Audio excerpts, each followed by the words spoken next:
ఓం సహనావవతు సహనౌ భునక్తు సహ వీర్యం కరవావహై తేజస్వినావధీతమస్తు మా విద్విషావహై. ఓం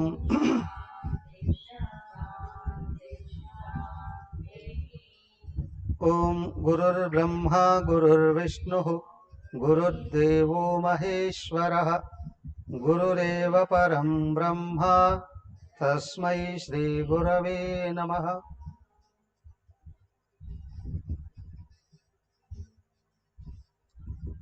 ఓం ప్రపన్న పారిజాతాయ స్తోత్రవేత్రైకపాణయే జ్ఞానముద్రాయ కృష్ణాయ గీతామృతదుహే నమః.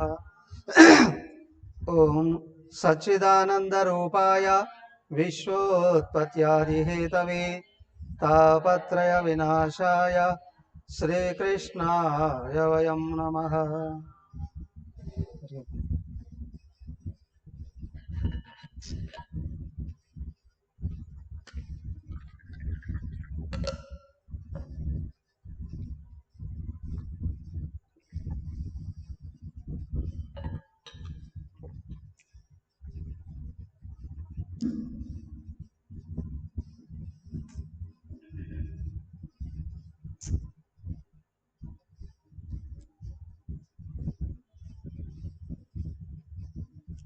ఎలా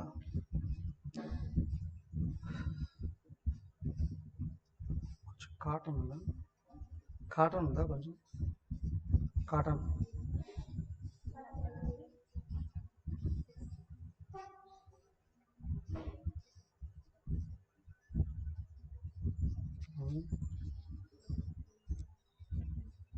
హరి ఓం.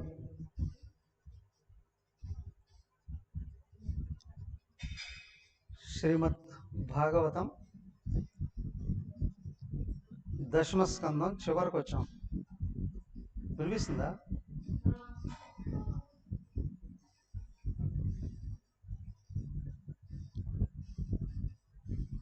ఆన్లైన్లో ఉన్న వాళ్ళకి వినిపిస్తుందా?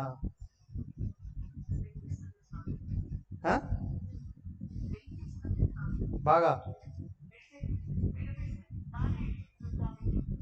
సరే. చాలా రోజులైంది, 4 రోజులైంది వాడేది. హరి ఓం. హరి ఓం.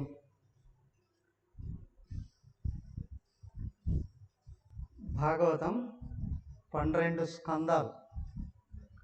అందులో ముఖ్యంగా దశమ స్కందం అంతా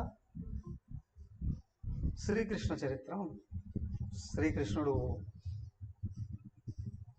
ఉద్భవించక ముందే ఆయన ఉద్భవానికి హేతువులేంటి అనే దగ్గర నుండి శ్రీకృష్ణుడు ఎప్పుడు ఉద్భవించాడు, ఎందుకు ఉద్భవించాడు, ఉద్భవించిన తర్వాత ప్రారంభ దశలో కొన్ని సంవత్సరాల వరకు ఆయన లీలలు, ఆ లీలలలో రాక్షస సంహారం ప్రారంభం నుండే మొదలైంది. వారు ఆమె పూతన దగ్గర నుండి వరుసగా ఆ రేపల్లెలో, బృందావనంలో, ఆ చుట్టుపక్కల ప్రాంతాలలో అనేక మంది రాక్షసుల్ని సంహరించడం జరిగింది. అది అయిపోయిన తర్వాత నేరుగా మధురకు వెళ్ళారు. మధురకు వెళుతూనే అక్కడ కంసుడితో ప్రారంభమై ఇప్పటి వరకు కురుక్షేత్రంలో కౌరవ సమూహాన్ని మొత్తం మట్టుబెట్టడమే కాదు, పాండవులలో కూడా పంచపాండవులు కృతవర్మ, కృపాచార్యుడు, సాత్యకి వీళ్ళు మాత్రమే మిగిలారు. పంచపాండవులు అంతే, వాళ్ళలో ఎవరు లేరు. ఇంకా అభిమన్యుడు ఉపాండవులతో సహా అందరూ వెళ్ళిపోయారు. తర్వాత కృతవర్మ ఒక ఆయన మిగిలాడు. ఆయన కూడా అక్రూరుడికి దగ్గర బంధువు. కృతవర్మ ఆయన మిగిలాడు. తర్వాత కృపాచార్యుడు మిగిలాడు. ద్రోణుడు పోయాడు, కృపాచార్యుడు మిగిలాడు. అశ్వత్థామ కుష్ఠవ్యాధిగ్రస్తుడై లోకానికి దూరంగా వెళ్ళిపోయాడు. బతికున్నాడు చావలేక, అంతే అశ్వత్థామ. కానీ ఇక్కడ వాళ్ళ మేనమామ కృపాచార్యుడు మిగిలాడు. తర్వాత సాత్యకి కృష్ణుడికి తమ్ముడు వరుస, తమ్ముడే అన్నదమ్ములలో. కృష్ణుడు ఆయన భగవంతుడు, ఆయన ఏం చేయాలని వచ్చాడో అదంతా పూర్తి చేసేదాకా ఆయన ఏమీ కాదు కదా. అంతా అయిపోయిందండి. చివరకు వచ్చేటప్పటికి ఆయన బోధనలు మొదలుపెట్టాడు. ఇంకా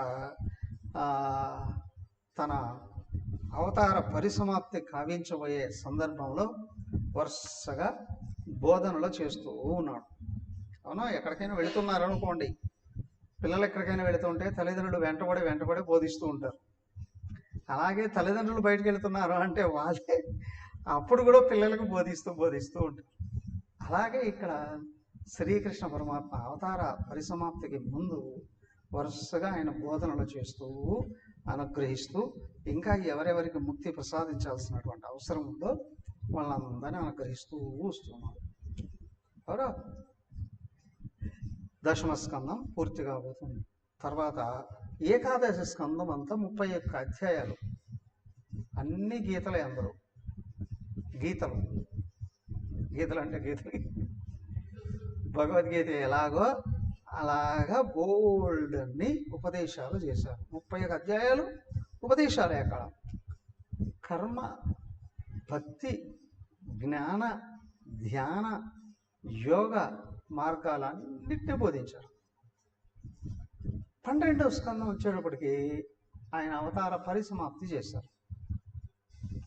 కృష్ణుడు చనిపోలేదు. కృష్ణుడికి చివరిగా అందరికీ చేసేటువంటి అంత్యక్రియలు లేవు. ఎందుకు? ఆయన దేహాన్ని వదిలేయడం కూడా జరగలేదు. అవతార పరిసమాప్తి చేశాడు అంతే. ఈ దేహాన్ని కనిపించడం కూడా చేసి విష్ణు స్వరూపాన్ని పొంది, అంతకుముందే ఆదిశేష అవతారమైన బలరాముడు ఆయన ముందే అవతార పరిసమాప్తి చేసి ఆదిశేషుడిగా ఇక్కడికి వస్తే ఆయన మీద కూర్చొని నేరుగా దేవతలు స్తుతిస్తూ ఉంటే నేరుగా వెళ్ళిపోయాడు. ఎక్కడికి? వైకుంఠానికి వెళ్ళిపోయాడు. సేమి రామచంద్రుల వారు కూడా, ఆయన కూడా మరణం పొందలేదు. ఆయన కూడా ఏంటంటే సరయు నదిలోకి ప్రవేశించి ఆయన తమ్ముళ్ళతో పాటు ఆ మనవలు వాళ్ళందరూ కూడా సరయు నదిలో ప్రవేశించారు. నేరుగా ఆయన మళ్ళీ అక్కడి నుంచి వైకుంఠానికి వెళ్ళాడు. ఆయనకి లేదు అక్కడ మరణం. ఓకే, దెన్ ఇది ఇప్పుడు దశమ స్కందం చివరికి వస్తూ ఉన్నాం. అందులో ఏమైందయ్యా? మొన్నటి వరకు కురుక్షేత్ర సంగ్రామం కూడా అయిపోయింది. తిరిగి వచ్చిన తర్వాత వసుదేవుడు ఋషులని జ్ఞానబోధకు అడిగితే వాళ్ళలో నారదుడు ముందుకు వచ్చి బోధిస్తూనే, అయ్యా మాకందరికీ బోధించే ఆయన సాక్షాత్ నారాయణుడు, నీ కుమారుడు అయ్యి ఉంటే నువ్వు వచ్చి మమ్మల్ని అడుగుతున్నావేంటి అన్నట్టే చెప్పాల్సిందంతా ఆయన చెప్పేస్తాడు. అయిపోయింది. తర్వాత తిరిగి వచ్చిన తర్వాత శ్రీకృష్ణుడిని ఆయనే పొగిడాడు, అందరికీ పరిచయం చేశాడు. సాక్షాత్ నారాయణుడే నా కుమారుడుగా జన్మించాడు అని చెప్పేసి అయిపోయింది. ఆ విషయాలన్నీ వింటూ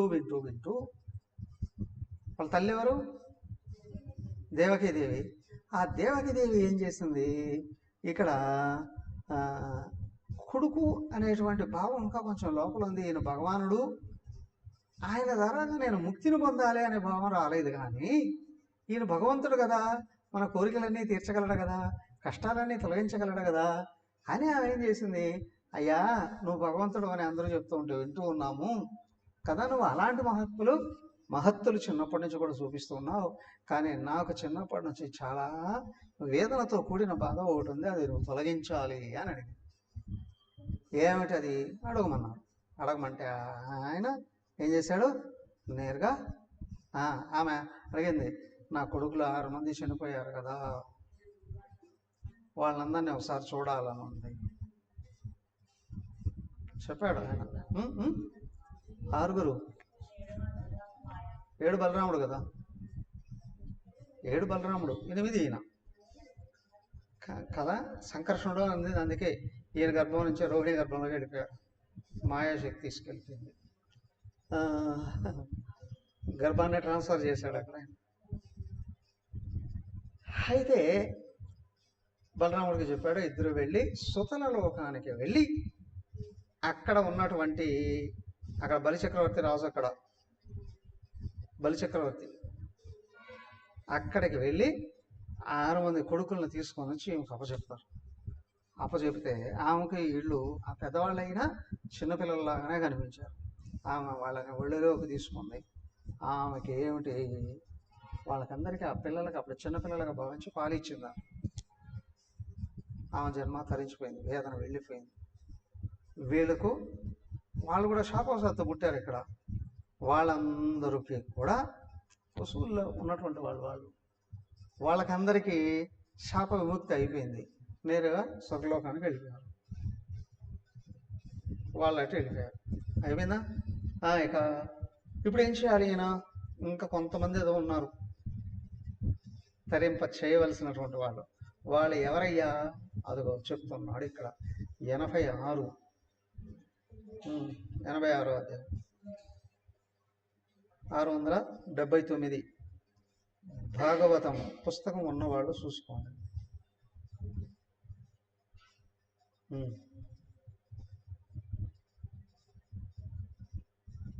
సుభద్ర అర్జునుల వివాహం. శ్రీకృష్ణుడు మిథిలా నగరం నందు బహుళాశ్వ శృతదేవుల ఇళ్లలో ఒకే సమయమున పూజలను అందుకుంటాం. ఏమయ్యా చూడు. రాజోవాచ బ్రహ్మన్ వేదితుమిచ్చామః స్వసారం రామకృష్ణయో యదోపయేమే విజయో యామమాసీత్ పితామహీ. శ్రీశుక ఉవాచ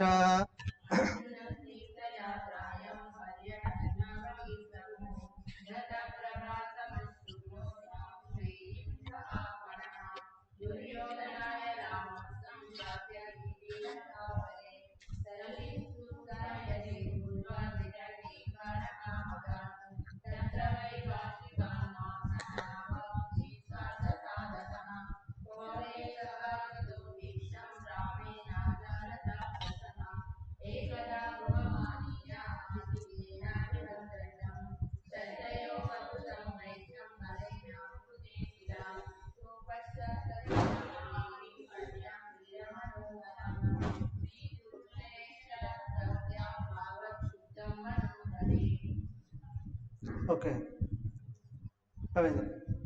రాజోవాచ, రాజు అడుగుతున్నాడు. ఎవరు రాజు ఇక్కడ? పరీక్షిత మహారాజు.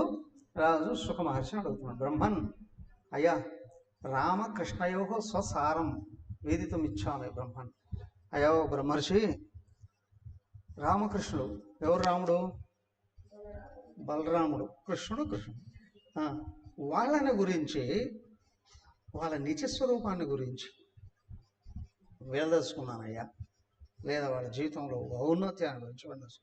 యదా ఉపయేమే విజయో యా మమాసీత్ పితామహీ.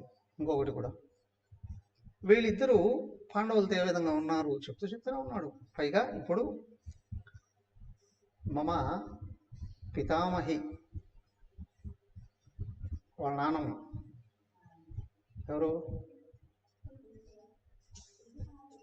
అభిమన్యుడికి నానమ్మ ఎవరు? పరీక్షితుడికి నానమ్మ ఎవరు? పరీక్షితుడు నానెవరు?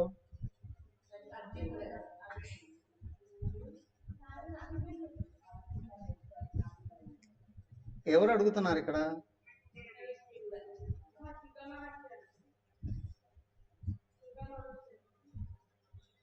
శుక మహర్షిని పరీక్షితుడు అడుగుతున్నాడు.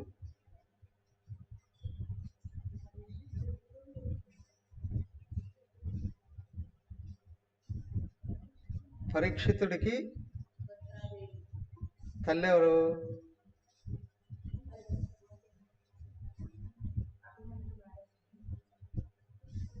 పరీక్షితుడికి తండ్రి ఎవరు? అభిమన్యుడు. అభిమన్యుడికి తల్లి ఎవరు? అది నానమ్మ. పరీక్షితుడే నానమ్మ సుభద్రాదేవి. ఆమె యొక్క పితామహి. ఆమె యొక్క జీవితంలో ముఖ్య ఘట్టం ఏంటి? ఆమె వివాహం ఏ విధంగా జరిగింది? ఆమె వివాహం ఇక్కడ బలరాముడికేమో దుర్యోధనుడు అంటే ఇష్టం. దుర్యోధనుడు అంటే సుభద్రాదేవిని దుర్యోధనుడికి ఇచ్చి పెళ్లి చేద్దామని అనుకున్నాం.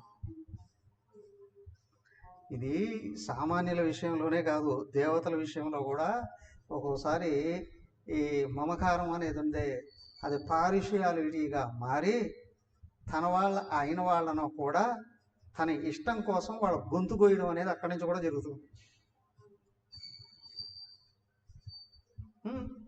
ఇప్పుడు బలరాముడు దేవుడే, కానీ ఆయన కొంచెం ఎమోషన్, రజోగుణం ఉంది. సో ఎక్కడ రజోగుణం ఉందో రాగం ద్వేషం ఉంటాయి. అక్కడ ఎక్కడ రాగద్వేషం ఉందో విజ్ఞానం పూర్తిగా ఉండదు, పూర్తి విజ్ఞానం రాదు. కృష్ణుడికి రాగం లేదు, ద్వేషం లేదు, కాబట్టి ఆయన సంపూర్ణ ఆత్మతత్వంలో నిలబడ్డాడు. ఎవడు శ్రేయస్సులో నడుస్తున్నాడు, ఎవడు ప్రేయస్సులో నడుస్తున్నాడో స్పష్టంగా తెలుస్తుంది. భగవంతుడు శ్రేయ మార్గాన్ని పట్టుకున్న వాడికి ఆయనే వెంటొచ్చి వాళ్ళని ఉద్ధరిస్తాడు. ఎందుకు అంటే వాడు బతికాడు అని అంటే ఎక్కువ మంది మంచి వాళ్ళని ఉద్ధరిస్తాడు. కానీ ఎక్కడ రజోగుణం ఉందో అక్కడ మాయ ఉంటుంది. మాయ ఉన్న చోట రాగద్వేషాలు ఉంటాయి. రాగద్వేషాలు ఉన్న చోట తనకి ఇష్టమైన వాడే మంచివాడు అని అనుకుంటాడు. అవునా? తను ఎవరిని మంచివాడు అనుకుంటున్నాడో వాడు ప్రేయస్సును పట్టుకున్నాడు, అర్ధకామాలను పట్టుకున్నాడు అని అనుకోండి, వాడికి అనుకూలమైన వాడిని రక్షిస్తాడు. వాడికి ప్రతికూలంగా ఉంటే ఎవరినైనా మట్టుపెట్టడానికి ప్రయత్నం చేస్తాడు. అరే అందరూ మ్యూట్లో, ఆడియో మ్యూట్లో పెట్టుకోండి, అక్కడ శబ్దాలు ఇక్కడ వినిపిస్తాయి. సో కాబట్టి ఇక్కడ ఏంటి అని అంటే వ్యక్తి సంపూర్ణంగా ఎదగాలి అని అంటే పరమాత్ముడి స్థితికి రావాలి. ఆ స్థితికి రావాలి అని అంటే ప్రపంచంలో ఎక్కడ చూసినప్పటికి కూడా ధర్మమా అధర్మమా, మంచా చెడా, సత్యమా అసత్యమా, ఇదే దృష్టిలోకి తీసుకొని రాగలిగినప్పుడు వ్యక్తి లోపల ఉన్నటువంటి అల్పమైన గుణాలు మొత్తం కరిగిపోయి పరమాత్మను అందుకునేటువంటి స్థాయి వస్తుంది. పరమాత్మ స్థాయికి ఎదుగుతాడు వ్యక్తి, పరమాత్మ స్థాయికి ఎదుగుతాడు. సో కాబట్టి ఇక్కడ సుభద్రను కూడా ఏం చేద్దాం అనుకున్నాడు? దుర్యోధనుడికి ఇద్దామని అనుకున్నాడు.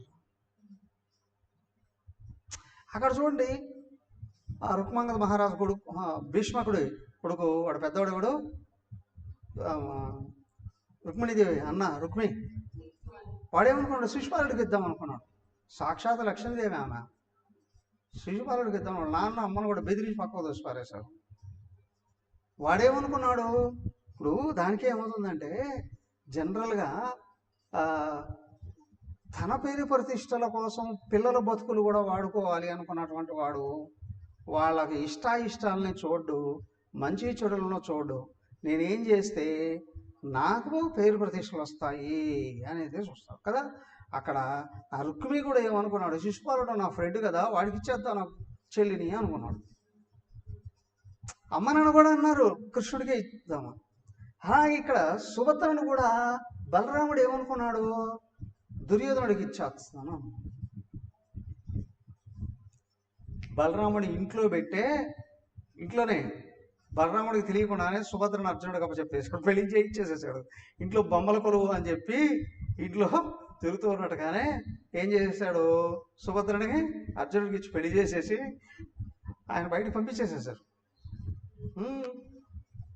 ఆ తర్వాత ఈ బలరాముడి కూతురు ఉంది, ఎవరు, శశిరేఖ. శశిరేఖ పరిణయము నవలు ఉంటా చూడండి. ఈ శశిరేఖ ఎవరు, బలరాముడు కూతురే. ఆమె అభిమన్యుడిని ప్రేమిస్తుంది.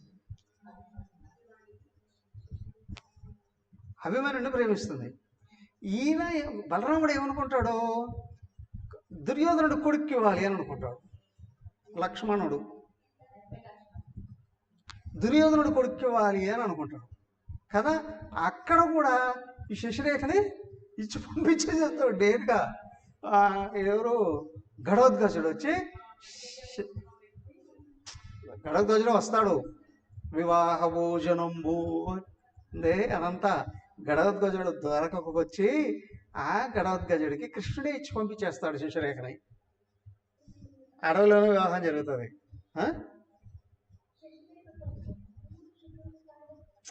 ఇంకొక ఉత్తర కుమారుడు ఉన్నాడే, మత్స్యదేశపరాజు. వీళ్ళు అజ్ఞాతవాసంలో ఉన్నటువంటి ఆ ప్రదేశంలో ఉన్నాడే, ఆమె ఉత్తర రెండో భార్య. ఇక్కడ శశిరేఖ. ఇద్దరు. శశిరేఖకు పిల్లలు లేరు. ఈ ఉత్తర గర్భంతో ఉన్నప్పుడే కురుక్షేత్రం జరగడం, ఆ ఉత్తర గర్భంలోనే కురుక్షేత్రుడు చనిపోవడం, మళ్ళీ కృష్ణుడు బతికించడం, ఇదంతా కూడా అక్కడ జరుగుతుంది కదా. అయితే సో ఈ విధంగా ఏమైంది అంటే, బలరాముడు కూడా ఇష్టాయిష్టాలకు లోనవుతూ వస్తాడు. కానీ కృష్ణుడు గౌరవిస్తూనే వస్తాడు. ఎందుకు అనంటే, ఆయన ఇంతకుముందు అవతారంలో లక్ష్మణ స్వామిగా పుట్టి సుఖాలన్నీ పక్కన పెట్టి 14 ఏళ్ళు ఈయనకి సేవకుడుగా పనిచేశాడు కదా. ఆ ఇదితో ఆదిశేషుడు నాకు అక్కడ సేవ చేశాడు తమ్ముడుగా ఉండి కదా. ఈసారి ఆదిశేష, నువ్వు ముందు అన్నగా పుట్టు, నేను తమ్ముడుగా వచ్చి నీకు సేవ చేస్తాను. సో కాబట్టి ఇక్కడ అన్నగా వచ్చాడు. అన్నగా వచ్చినా కూడా ఏం చేస్తాడు, ఆయన గౌరవిస్తూ ఉన్నట్లే నిర్ణయాలు మాత్రం ఈయనే తీసేసుకుంటాడు. కొన్ని కీలకమైనటువంటి విషయాల్లో నిర్ణయాలు ఈయనే చేసేస్తాడు కదా. అలాగా ఏమైంది, చివరికి వచ్చేటప్పటికి దుర్యోధనుడి విషయంలో కూడా యుద్ధం ఆపేయాలని చూస్తాడు ఎవరు, బలరాముడు. దుర్యోధనుడు సావనేయకుండా చూడాలి అని. వాడు సావకుండా ఉంటే రాజ్యం మళ్ళీ నాది కావాలన్నాడు.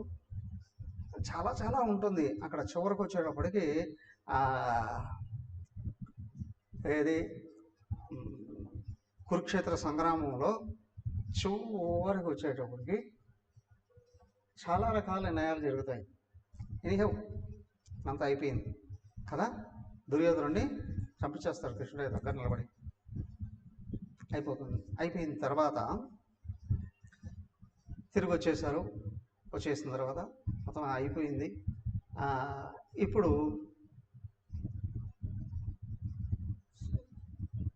అయితే ఇక్కడ ఏంటి అని అంటే, సుభద్రకు వివాహం కావడం, తర్వాత అభిమన్యుడు పుట్టడం, అభిమన్యుడు తర్వాత ఈయన పరీక్షితుడు పుట్టడం, ఇదంతా పరీక్షితుడు క్వశ్చన్ చేస్తూ ఉంటే ఇంకా సుభద్ర కళ్యాణం ఏంటండి సినిమాలో మనం చూసి ఫ్లాష్ బ్యాక్ వస్తుంది కదా. అలాగే ఇక్కడ కూడా ఏంటంటే, పరీక్షితుడు మా పితామహి సుభద్రాదేవికి, మా తాతగారికి అర్జునుడికి వివాహం ఏ విధంగా జరిగింది అది కొంచెం చెప్పవయ్యా, వినాలనుంది ఆయన అడుగుతాడు. ఆయన అడగడం వల్ల ఇది చెప్తున్నాడు కదా. శ్రీ సుభాష అర్జున తీర్థయాత్రాయాం పర్యటన నవనీం ప్రభు విధానం. అయితే అక్కడ ఏం జరిగింది అంటే, ఒక సందర్భంలో ఎవరు, ద్రౌపది దేవత 5 మందికి వివాహం జరిగింది. మహాభారతం అంతా చదివితేనే అన్ని విషయాలు కూలంకషంగా అర్థం కావాలి అని అంటే మహాభారతాన్ని మొత్తం చదవాలి. అక్కడ ఏమైంది అంటే, పంచపాండవుల్ని లక్క ఇంట్లో పెట్టేసి తగలబెట్టేద్దామని చూస్తారు. కానీ అక్కడ భీష్ముడు, విదురుడు నర్మగర్భంగా హింట్ ఇస్తే వాళ్ళు అక్కడి నుంచి బయటపడిపోతారు. వాళ్ళు రహస్యంగా మారువేషాల్లో తిరుగుతూ తిరుగుతూ మొట్టమొదట అక్కడ బకాసురుని చంపుతారు. ఫస్ట్ బకాసురుని చంపేస్తారు. బకాసురుని తర్వాత హిడింబాసురుని చంపేస్తారు. ఆ హిడింబాసురుని చంపేసినప్పుడు ఆ హిడింబి భీముడికి భార్య అవుతుంది. భీముడికి అంటే వీళ్ళ పంచపాండవ ద్రౌపది వివాహం జరగలేదు అప్పుడు, ఇంకా ఇది వివాహానికి ముందే అలా జరుగుతున్న సందర్భంలో వీళ్ళు ఆ ద్రుపద మహారాజా నగరానికి వెళ్ళి అక్కడ మత్స్యంత్రాన్ని అర్జునుడు కృష్ణుడు మారు వేషంలో వెళతారు, బ్రాహ్మణ వేషంలో. అక్కడికి వెళ్ళి వాళ్ళతో పాటు ఈయన కూడా కొడుతూ మత్స్యంత్రాన్ని కొట్టాడు, ద్రౌపదిని గెలుచుకున్నాం. అయితే వీళ్ళు సీక్రెట్గా వెళ్ళారు, వాళ్ళ అమ్మ కూడా చెప్పలేదు ఈ విషయం. వాళ్ళు తిరిగి వచ్చిన తర్వాత వాళ్ళు ఏమన్నారు, అదేది నర్మగర్భమైన భాషలో అమ్మ భిక్ష తెచ్చామమ్మా అని అన్నారండి. 5 మంది పంచుకోండి నాయన అన్నారు. అంటే వాళ్ళ మాటలు సత్యం మీదని ఆధారపడి ఉంటాయి. వాళ్ళు ఏం చెప్తే జరగాలి, జరిగేదే అంటారు. అబద్ధం చెప్పడం, మాటలను వెనక్కి తీసుకోవడం ఎక్కడ ఉండవు కదా. ఆ సందర్భంలో ఇక్కడ భిక్ష తీసుకోండి అంటే 5 మంది పంచుకున్నాం. అప్పుడు అమ్మ వచ్చింది భిక్ష ఈ విధంగా అంటారు. ఆ విధంగా అంటే ఆమె చెంపలు వేసుకొని సారి క్షమాపణ చెప్పుకోవడం చేస్తే నారదుడు దిగుతాడు. అసలు నారదుడు దిగి అయ్యా ఇది ఆమె నోటి నుండి బ్రహ్మదేవుడు వెలిగించాడు, ఇంకా ఆ మాట తప్పు కావడానికి ఒప్పు కావడానికి ఎరికి తీసుకోవడానికి అవకాశాలు లేవు. లౌకికులు మాటలు అని వెనక్కి తీసుకుంటారు, కానీ పారమార్థిక సాధకులు వెనక్కి తీసుకోకూడదు, మాటలు వెనక్కి తీసుకోకూడదు. క్షమాపణ అయినా చెప్పుకోవాలి, క్షమాపణ చెప్పుకొని ప్రాయశ్చిత్తం చేసుకోవాలి. అంతేగాని వెనక్కి తీసుకుంటున్నాను నా మాటలు రాజకీయ నాయకులు అంటారే అలా అంటే కుదరదు. అప్పుడు నారదుడు అక్కడికి వచ్చి దిగి నారదుడు కథంతా చెప్తాడు. అమ్మా వీళ్ళు 5 మంది పూర్వపు ఇంద్రులుగా పదవిని అలంకరించిన వాళ్ళు 5 మంది.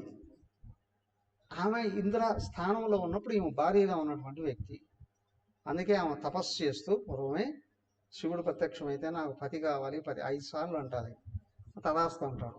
కాబట్టి ఇప్పుడు 5 మంది వచ్చారు, ఇది ఎవడు తీసివేయలేనటువంటి. అంటే ఒక స్త్రీకి 5 మంది వరుసగా భర్తలు అనేది ఎక్కడ లేదు కదా. అయితే అప్పుడు కృష్ణుడు ప్రత్యక్షం అవుతారు, కృష్ణుడు ప్రత్యక్షమై వరమిస్తాడు. ఈ భూమి మీద ద్రౌపది లాంటి మహా శక్తివంతురాలు, ధర్మాత్మరాలు, పాతివ్రత్యం కలిగినటువంటి స్త్రీ ఇంకొకరు ఉండరు అని చెప్తారు. అప్పుడు ఎలా అంటే 5 మందికి పెళ్లి చేస్తూ నియమం పెడతారు. అక్కడ ఒక్కొక్క సంవత్సరం ఒక్కొక్కరికి భార్యగా ఉండేటట్లు. ఆమె మనసులో భర్త అనేవాడు ఒక్కడే, ఎప్పుడు 2 భర్తలు అనే స్పృహ ఎప్పుడు ఉండదట. వీళ్ళందరూ నా భర్తలు కదా అనే ఆ భావం, ఆ ఆలోచనే రాదట. ఊహించడానికి కూడా అవకాశం ఉండదు. ఎందుకంటే ఆమె ధర్మరాజుకు భారీగా ఉన్న సమయంలో మిగతా 4 అన్నదమ్ముల్ని మరుదులుగా భావించి, మరుదులు అంటే కొడుకులతో సమానం అనే కొడుకుల్లాగా ట్రీట్ చేసేదట వాళ్ళని. సహజంగా ఆలోచన విధానం ఆ విధంగా వచ్చేసేదట. స్పృహ ఉండేది కదట వీళ్ళగా ఉన్న భర్తలే కదా అని.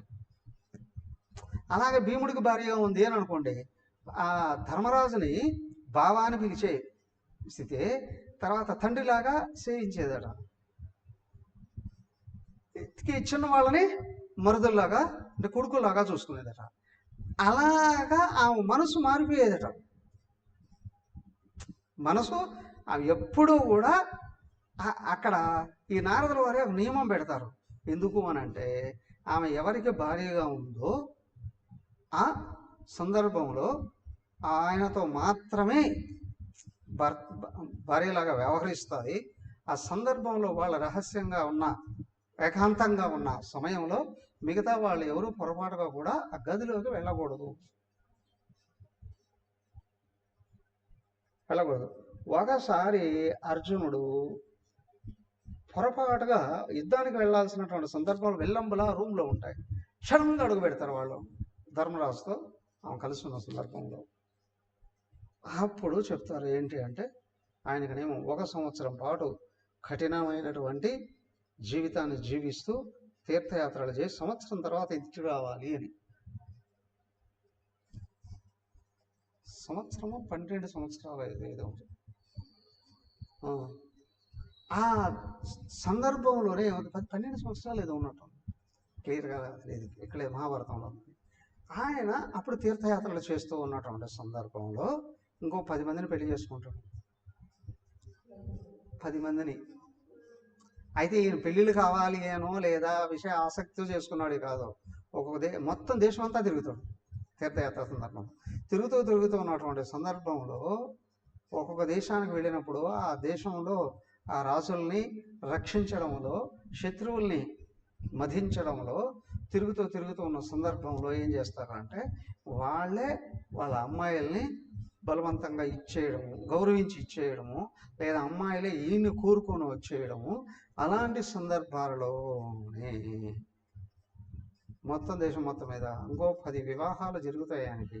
చాలామంది పిల్లలు ఉన్నారు ఆయనకి. బొబ్రువాహనుడు అని వీళ్ళంతా ఉన్నారు కదా, అంతే కదా. ఆ సందర్భంలో చివరికి వచ్చేటప్పటికి ఆయన ద్వారకకు వస్తాడు. ఎవరు? అర్జునుడు. ద్వారకకు వచ్చినప్పుడు ఇంతకు ముందే కృష్ణుడు పదే అర్జునుడి గురించి చెప్తూ ఉన్న సందర్భంలో ఈ సుభద్రాదేవికి అర్జునుడి మీద మనసు నిమగ్నం అయిపోతుంది. భర్త అంటే అర్జునుడే అని అనుకుంటాం. అర్జునుడే తప్పితే ఇంకెవరిని నేను చేసుకోకూడదు అనే స్థితిలో ఉంటుంది. అది కృష్ణుడికి తెలుసా లేదా? కృష్ణుడితో సన్నిహితంగా ఉంటుంది. ఎందుకంటే చిన్నన్న కదా, పెద్ద అన్నక గ్యాప్ ఉందో ఏమో, ఏజ్ గ్యాప్ ఉందో ఎలాగో, కానీ ఈయనతో చాలా క్లోజ్గా ఉంటుందామా. ఆ మనసులో ఏమీ దాచుకోదు కదా. ఈయన కనిపెడతాడు. కనిపెట్టి నీ కోరిక నేను తీరుస్తానులే, నువ్వేమి మనసులో శాంతి పెట్టుకోకు అని చెప్తాడు. ఆ సందర్భం తిరుగుతూ ఉన్నటువంటి ద్వారక వస్తూ ఉన్న సందర్భంలో ఈయన సోమనాథ్ ఉంటాడు. సోమనాథ్ దగ్గర ప్రదేశంలో ఉండగా చెల్లెలు కూడా తీర్థయాత్రకు వెళుతూ ఉన్న సందర్భంలో అక్కడ కలుస్తారు. అక్కడ కలిసిన తర్వాత ఏమో నిర్ణయం చేసుకుంటుంది, నేను మనసులో ఎవరు ఉంచుకున్నానో, మనసులో భర్తగా భావించుకున్నానో ఆయనే వచ్చినట్టున్నాడు. ఆ తర్వాత ద్వారక ఈయన మారువేషంలో ఉంటాడు. ఎవరు? అర్జునుడు 12 ఏళ్ళ నుంచేమో తిరుగుతున్నాడు. గడ్డం విషయాలు సాధువులాగా వ్యవహరిస్తూ ఉంటాడు. వైష్ణవ సాధువు అనే భావంతో ఉంటాడు. అలాగే ఈయన ఇంటికి తీసుకొని వచ్చిన సందర్భంలో వాళ్ళిద్దరూ ఇష్టపడుతూ ఉన్నటువంటి విషయాన్ని గమనించి ఈయనకి బలరాముడికి చెప్పకుండానే సుభద్ర నుంచి పెళ్లి చేసేస్తాడు. ఎవరికి? కృష్ణుడే ముందుకు వచ్చి సుభద్రనిచ్చి అర్జునుడికి పెళ్లి చేసేస్తాడు. చేసేసి బయటకు పంపించేస్తాడు. బయటికి వెళ్ళిపోయిన తర్వాత సుభద్రదేవి ఇంట్లో లేదు. ఏమైంది అంటే రోజు అర్జునుడిని పెళ్లి చేసుకుని వెళ్ళిపోయింది. ఆ సాధువుని తీసుకుని వెళ్ళిపోయింది అన్నట్టు. ఎవరు ఆ సాధువు ఏమిటి అని చెప్పి చంపేస్తానని బయటపడతాడు. ఎవరు? బలరాముడిని ఆపుతాడు. సాధువు కాదు, ఏం కాదు, ఆయన అర్జునుడే. యాత్ర చేస్తూ ఇక్కడికి వచ్చాడు. సుభద్రాదేవికి ఎప్పటి నుండో ఆయన మీద మనసు ఉంది, ఆయన్నే పెళ్లి చేసుకోవాలి అని అనుకుంటుంది. దానికి అంటారు కదా, పూరిలో ఉన్న సందర్భంలో కృష్ణుడు బలరాముడికి మధ్యలో మాయాదేవి ఈయన సొంత చెల్లెలుగానే భావిస్తాడు అక్కడ, మాయ స్వరూపాన్ని. కాబట్టి ఈయనకు ఆయన భామారుది కాబట్టి ముందే ఇట్లా ఈ విధంగా ఇచ్చి వివాహం చేసేస్తాడు. అయిపోయింది కదా. అట్లాగా జరిగిందయ్యా. అయితే మనకు దీనికి కూలంకషమైనటువంటి సంపూర్ణ చరిత్ర కావాలి అని అనుకుంటే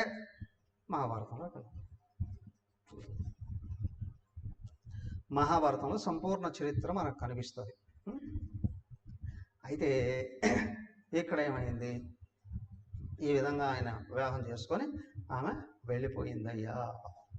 సుభద్రను తీసుకొని 10వ శ్లోకంలో రథస్థో ధనురాదాయ సూరాం చారుధరోవటాన్ విద్యావ్యక్రోశాద స్వానం స్వభాగం మృగరాడివ తచ్చుత్వా క్షుభితో రామః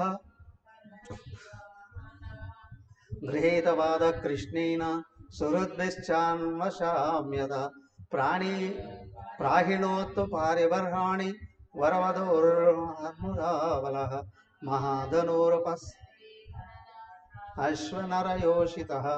అయిపోయింది.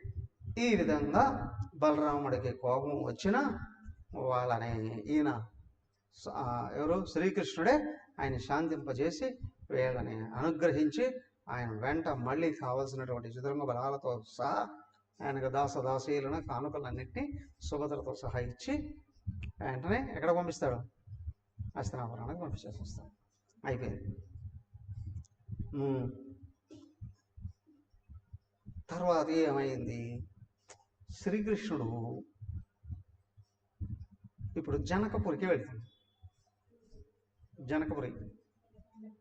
జనకపురి ఎక్కడది?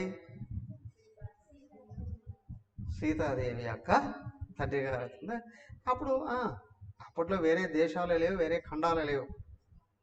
అఖండ భూమండలానికి ఎవరు? ఆయనే రాముడు చక్రవర్తి, రాముడు దశరథుడే. అది కొనసాగుతూ ఉంది కదా. ఆ తర్వాత కృష్ణుడికి వచ్చేటప్పటికి కూడా ఏమిటి అంటే అదంతా కూడా భారతదేశంలోనే ఉంది. కృష్ణుడు వచ్చినప్పటికి కూడా నేపాల్. మనం స్వాతంత్రం వచ్చే ముందు కొన్ని సంవత్సరాల వరకు కూడా ఇవంతా కదా బర్మా దగ్గర, బర్మా, బంగ్లాదేశ్, టంగూన్, భూటాన్, టిబెట్, పాకిస్తాన్, ఆఫ్ఘనిస్తాన్ ఇవన్నీ భారతదేశంలో భాగాలే. మన మహానుభావులు పూర్వీకులు ఉన్నారు కదా, ఉదారులు అన్ని ముక్కలు చేసి అందరికి ఇసురు పారేశారు. సొంత ఆస్తులు ఏదైనా అప్పులు చేసిన వాళ్ళు ఆస్తులు పంచుకుంటారు కదా, అలాగే వీళ్ళు కూడా ఏంటి అని అంటే ముక్కలు చేసి ఇసిరేసి పారేసుకున్నారు. అందరికీ పారవేసుకున్నారు. సో అలాగా టిబెట్ కూడా బయటకు వెళ్ళిపోయింది. తర్వాత నేపాల్ కూడా వేరే దేశం అయిపోయింది. పాలకుడు సమర్థుడు కాకపోతే ముక్కలు చేసి పని చేస్తాడు అందరికీ. పాలకుడు సమర్థుడైతే దుర్మార్గులను శిక్షించి అంతటిని ఏకంగా నిలబెడతాడు. అవసరమైతే కలుపుకుంటాడు కదా.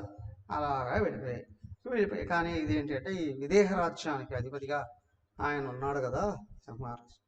ఆ సందర్భంలో కృష్ణుడు వచ్చేటప్పటికి కూడా విదేహ రాజ్యం ఉంది. రాజ్యాలన్నీ కొనసాగుతూ ఉన్నాయి. తర్వాత కాలంలో కొన్ని జిల్లాలుగా అవి పరిణతి చెంది మారిపోయాయి. ఇది రాష్ట్రాలుగా మారిపోయి ఉండొచ్చు. కానీ ఆ విదేహ రాజ్యం అనేటువంటిది ఎక్కడి వరకు? దాదాపు పాట్నా ఉంది కదా, బీహార్. పాట్నా కొన్ని కిలోమీటర్లు, 100 కిలోమీటర్లు అట్లాగా దూరం వెళ్ళిపోతే ఆ ప్రాంతం అంతా బీహార్లోనే ఉంది. సీతాదేవి దొరికిన స్థలం సీతామఢి అని. సీతామఢి అనేది ఇక్కడ ఒకటి ఉంది వింధ్యాచల్ దగ్గర. అది కాదు, ప్రయాగ్ కాశీకి మధ్యలో ఉన్నది. ఇది కాదు, అక్కడ ఉంది అమ్మవారు దొరికినటువంటి ప్రదేశం. జనక మహారాజు రాజ్యంలో కాదు దొరికింది. ఆ విదేహ నగరంలోనే జనక మహారాజు వంశంలో వస్తూ ఉన్నటువంటి సుతదేవుడు అనే రాజు ఉన్నాడు. అప్పుడు సుతదేవుడు కాదు,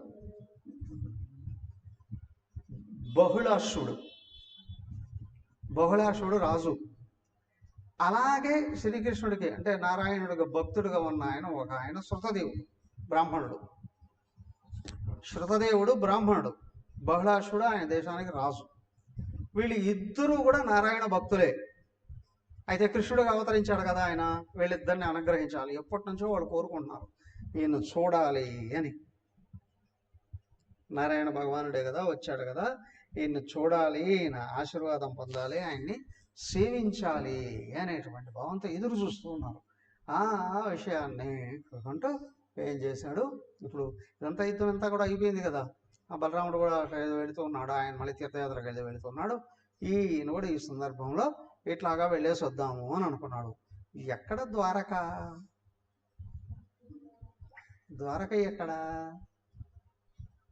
ఎక్కడ దేహపురి, విదేహపురి? ఓ భారతదేశానికి అరేబియా సముద్రం దగ్గరది. కానీ అటు వస్తూ ఉన్నాడట ఈయన. వస్తూ ఉన్నటువంటి సందర్భంలో వీళ్ళిద్దరిని కూడా కలుద్దాము అని అనుకున్నాడు. ఎవరిని? బహుళాశ్వుణ్ణి, శృతదేవుణ్ణి ఇద్దరిని కలుద్దాము, అక్కడికి వెళ్ళి కొద్ది రోజులు ఉండొద్దాము అని అనుకున్నాడట. ఆ విచిత్రంగా ఏం జరిగింది అనంటే ఇద్దరిండ్లకి వస్తున్నాను అని చెప్పాడు. ఆ శృతదేవుడికి సంబంధించిన వాళ్ళ కొంతమంది బ్రాహ్మణులేమో ఆయన రాజు కదా, బహుళాసుడు వెళ్తే అక్కడికి వెళ్తాడు, అక్కడ ఉంటాడు కానీ ఇక్కడికి వస్తాడు అని ఇటుపక్క ఉన్న వాళ్ళందరూ కొంతమంది ఋషులతో సహా అక్కడికి వెళ్ళారట. అక్కడికి వెళ్ళి అక్కడ విన్నారు కొంతమంది, లేదు లేదయ్యా ఆయన శృతదేవుడి దగ్గరికి వెళుతున్నాడట, అక్కడే కొద్ది రోజులు ఉండి తర్వాత వస్తాడట అని విని ఆ రాజులు అటుపక్క ఉన్న కొంతమంది అక్కడ ఉన్న ఋషులు ఏమని చేశారు, పరిగెత్తుకుంటూ ఇక్కడికి వచ్చారు ఎలాగైనా ఆయన చూడాలని. ఎందుకంటే అవతారం పరిసమాప్తి చేయబోతూ ఉన్నాడు, మనం మళ్ళీ ఆయన దర్శనం అవకాశం దొరుకుతుందో లేదో అని. అటు కొంతమంది ఇటు కొంతమంది వచ్చేసారట. విచిత్రం ఏమైంది, 2 చోట్లకి ఆయన ఒకేసారి వెళ్ళాడు. శ్రీకృష్ణ భగవానుడు 2 ప్రదేశాలకి ఒకేసారి వెళ్ళాడు. ఆ మధ్య దారి దాకా జంక్షన్ దాకా వచ్చాడు, ఇటు ఒక ఆయన వెళ్ళాడు, అటు ఒక ఆయన వెళ్ళాడు. ఆయన కొంతమంది వెంబడించారు, ఈయన్ను కొంతమంది వెంబడించారు. ఆయనకి మరి రాజుగారి దగ్గరికి వెళ్ళేటప్పుడు మేళ తాళాలతో ఏది హస్తి గజ ఆసనాల మీద వెళ్తారు కదా, రథాల మీద, అలాగా వెళ్ళేటట్లు గజారోహణం చేసి అక్కడికి ఆ విధంగా వెళ్ళాడు. ఈయన ఏం చేశాడు, ఈయన నార్మల్గా ఉన్నాడు కదా, ఈయన ఇంటికి నడుచుకుంటూ వెళ్ళిపోయాడు, రథం కూడా దిగేసి నడుచుకుంటూ వెళ్ళిపోయాడు. వెళ్ళిపోయిన ఆయన అక్కడికి వెళ్ళిన ఆయన అక్కడే, ఇక్కడికి వెళ్ళిన ఆయన ఇక్కడే, కొన్ని నెలల పాటు అక్కడే ఉన్నాడు. వాళ్ళ ఇంట్లోనే ఉన్నాడట, ఆ రాజ్యాన్ని అంతటి నిర్వహించాడట. ఇక నేపాళ దేశం కదా, ఆ దేశం వాళ్ళందరూ కూడా, ఆ ప్రాంతం వాళ్ళందరూ కూడా ఆయన్ని సేవించడానికి వస్తున్నారు రాజులు. ఈయన దగ్గరికి బ్రాహ్మణులు అయిన వాళ్ళు, భక్తులైన వాళ్ళందరూ ఈయన దగ్గరికి వస్తుంటారు. ఆయన దగ్గరికి మహారాజులు అయిన వాళ్ళందరూ ఆయన దగ్గరికి వెళ్ళి కొన్ని నెలల పాటు, 2 నెలల పాటు ఉన్నాడట అక్కడ.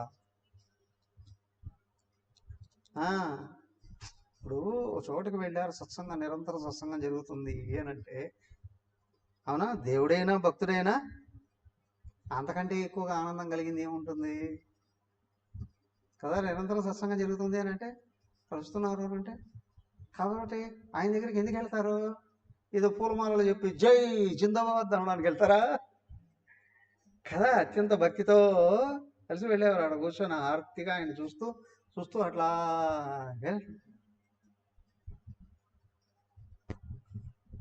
చూస్తూ అట్లే నిలబడిపోయేవాడు కదా. అలాగా ఆయన దగ్గరికి వెళ్ళిన వాళ్ళు ఆగిపోయారు అక్కడే. 2 నెలల పాటు ఉన్నాడట. ఆ తర్వాత చల్లలేదు, నేను వచ్చి వెళ్ళాలి అని అనుకుంటూ ఆయన తిరిగి వచ్చాడట. అయ్యా 2 నెలల పాటు ఏం చేశాడు అక్కడ, ఏం జరిగింది, ఆ విషయం అంతంటే రేపు కూలంకషంగా తెలుపుకుంటే ప్రయత్నం చేద్దాం. ఓకే. ఓం సర్వే భవంతు సుఖినః, సర్వే సంతు నిరామయాః, సర్వే భద్రాణి పశ్యంతు, మా కశ్చిద్ దుఃఖభాగ్ భవేత్. ఓం శాంతి శాంతి శాంతి. హరి ఓం శ్రీ గురుభ్యో నమః. హరి ఓం.